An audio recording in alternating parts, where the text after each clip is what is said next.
Hello बच्चों, let's see the question. So the question says 1.6 gram of mixture of CaCO3 and MgCO3 was dissolved in 50 ml of 0.8 molar HCl. The excess acid required 16 ml of 0.25 molar NaOH for neutralization, and we have to calculate the percentage of CaCO3 and MgCO3 in the sample. तो चलिए सबसे पहले देखते हैं इस question का की concept क्या है। तो इस क्वेश्चन का की कॉन्सेप्ट है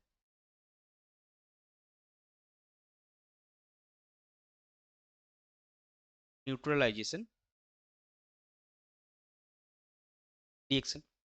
अभी देखिए ये जो CaCO3 है और MgCO3 है ये HCl के साथ रिएक्शन कैसे करता है।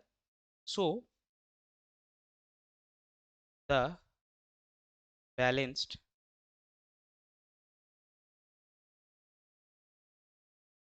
reactions are CaCO3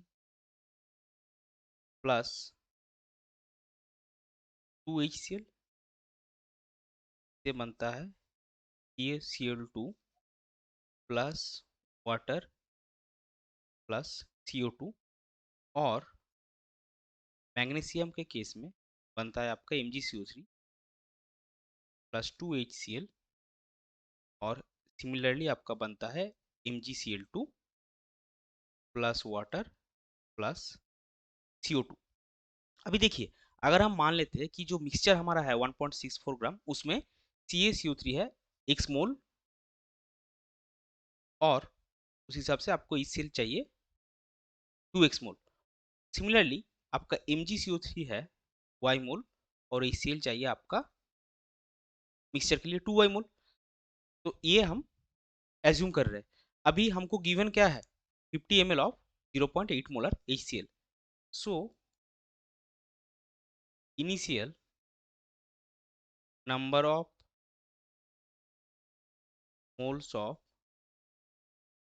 HCl कितना होगा 50 ml into the strength that is 0.8 divided by 1000। सो ये आपका आएगा 40/1000। इसको अभी हम ऐसे ही रखेंगे।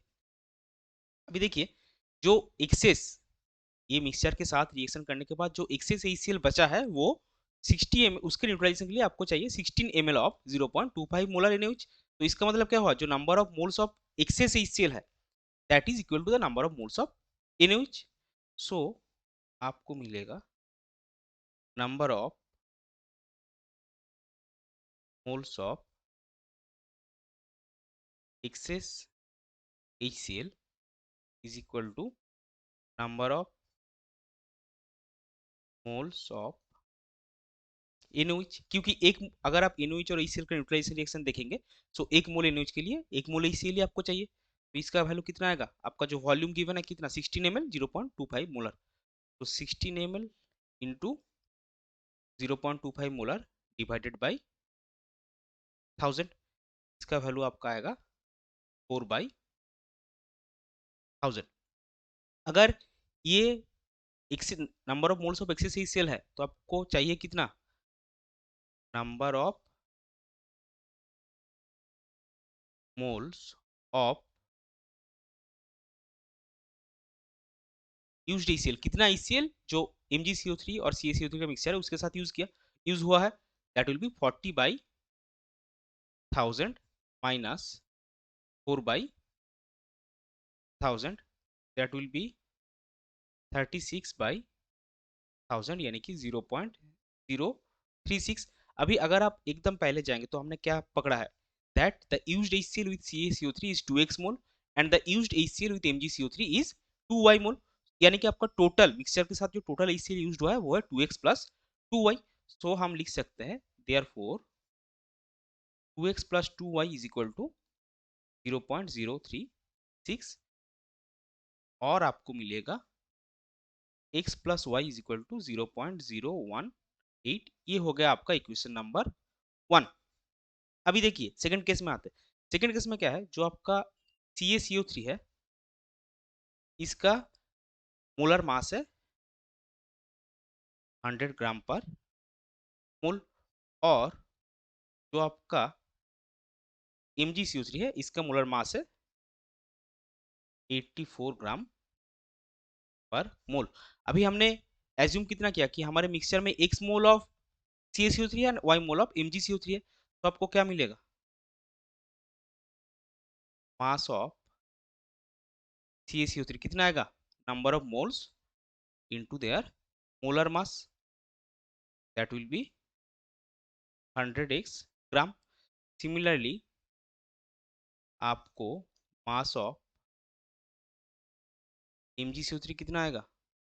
y into 84 gram, that will be 84y ग्राम। और ये क्या है? मिक्सचर में CaCO3 और MgCO3 का मास, तो आप लिख सकते हैं 100x plus 84y।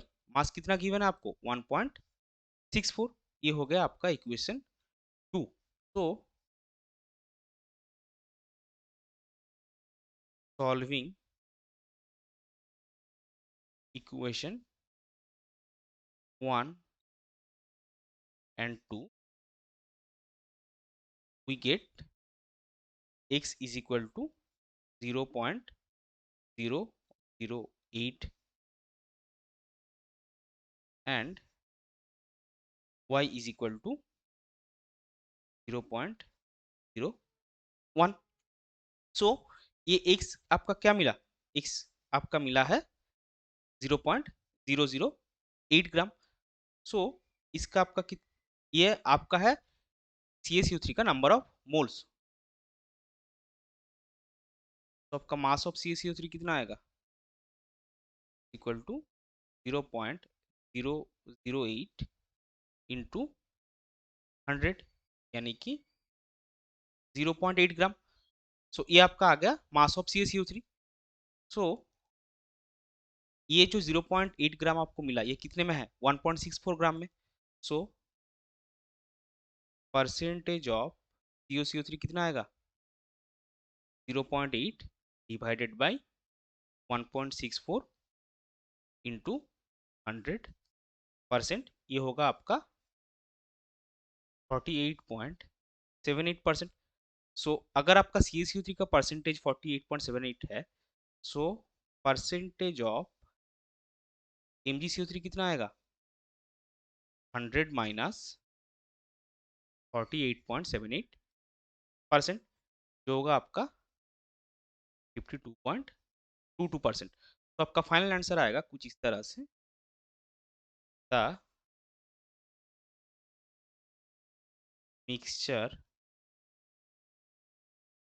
contains 48.78% CaCO3 and 52.22% MgCO3।